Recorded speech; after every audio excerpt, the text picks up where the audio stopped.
Dokter, apa sih yang menyebabkan kita tuh bisa keputihan, Dok? Kok bisa sampai berbau gitu ya, Dok? Apakah itu sudah termasuk bahaya? Apakah udah termasuk penyakit kelamin, Dok? Ya, keputihan itu kita harus bisa membedakannya ya. Para wanita harus bisa membedakannya. Apakah keputihan itu keputihan yang bersifat penyakit ataukah bukan? Ya, keputihan yang penyakit itu kita katakan sebagai keputihan yang patologis. Sementara keputihan yang bukan penyakit kita sebut keputihan yang alami, keputihan yang fisiologis.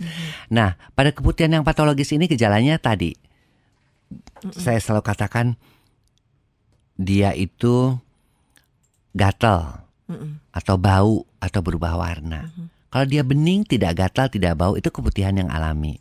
Karena mau mens, karena masa subur, itu biasanya keputihannya normal seperti ya? itu normal. Nah, kenapa sampai bisa gatal, bisa sampai bau? Ya tergantung daripada jenis kuman dan daya tahan tubuhnya.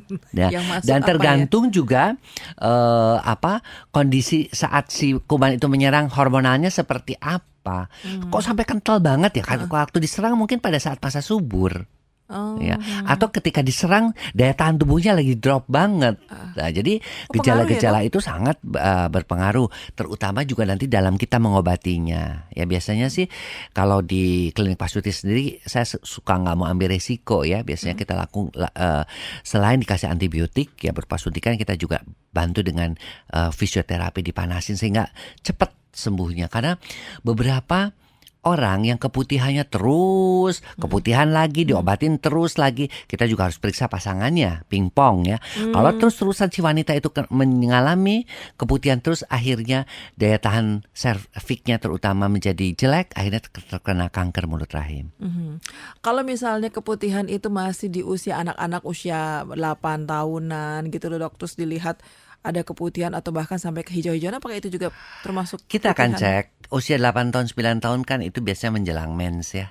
Sehingga ada perubahan hormon. Nah, perubahan hormon itu mengakibatkan si anak tersebut yang tadinya tidak ada keputihan timbul keputihan.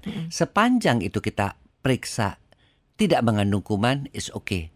Tapi kalau dia mengandung, paling sering itu jamur, ya kita kasih obat anti jamur. Mungkin karena aktivitas sekolah Iya. dia keringetan ya, Dok, bisa Iya, jadi bisa ya. juga. Kadang ada, kadang enggak. Oke.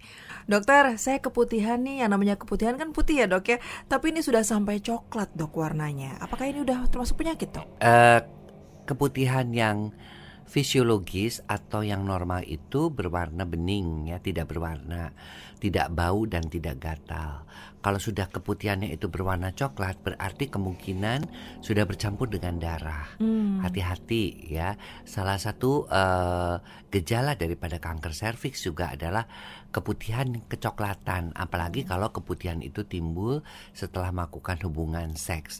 Tanda khas itu sering disebut, bukan khas ya, tanda yang biasanya kita curiga ke arah kanker serviks disebut sebagai postcoital bleeding. Jadi artinya perdarahan setelah melakukan hubungan seksual. Oke.